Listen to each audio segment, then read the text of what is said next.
إلهي عظم البلاء وبرح الخفاء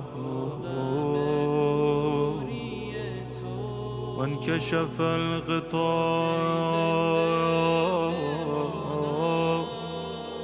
وانقطع الرجاء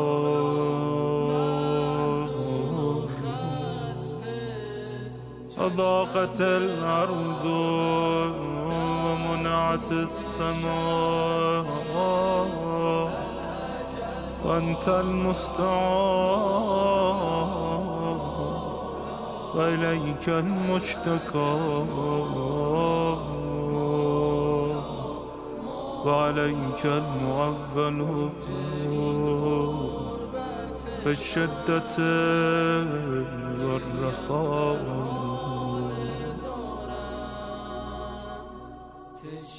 اللهم صل على محمد وآل محمد أولي الأمر الذين فرضت علينا طاعتهم وعرفتنا بذلك منزلتهم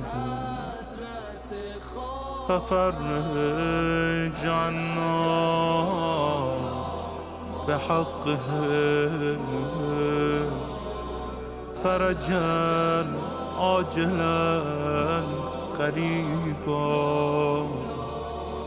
كلمح البصر أو هو أقرب.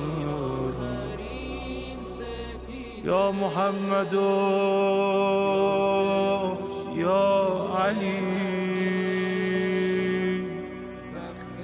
يا علي يا محمد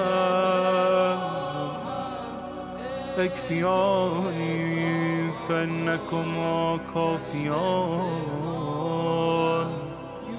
وانصراني فإنكما ناصران. يا مولانا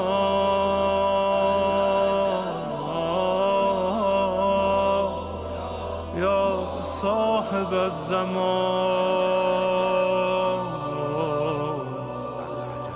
الغوث الغوث الغوث أدركني أدركني أدركني الساعة الساعة الساعة العجب العجب العجب. يا أرحم الراحمين بحق محمد وآله الطاهرين